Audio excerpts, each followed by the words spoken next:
Thank you for checking out this little teaser of the history of the papacy and church. Here's a little taste of what's coming up soon on the History of the Papacy podcast.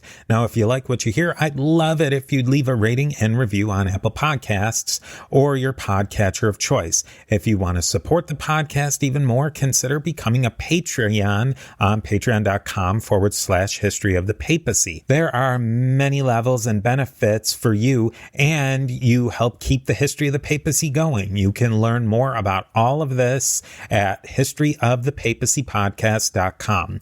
With that, here's another piece of the mosaic of the popes of Rome and Christian church, and I will definitely be talking to you more soon.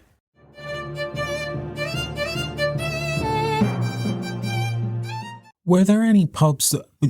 You've said that there is a continuation of theme in between, and there's probably two different eras after the 1800s. Were there any popes that broke from that theme or had some really different ideas in their encyclicals that didn't jive, for lack of a better word, with what popes before or after them said? Maybe they were rattling some cages. Well, there were popes that were conservative, and then there's popes that are considered more progressive. I would say, and I don't want to get too far, and maybe we'll close in this with this pope, but good Pope John the 23rd, he came to the papacy in 1958. He was already 76 years old. He was considered certainly a progressive. He was probably considered much more progressive than, say, Pope Pius XII. Pope Pius XII was probably more light on the topics of anti-social. He was more on entrenching the Catholic faith.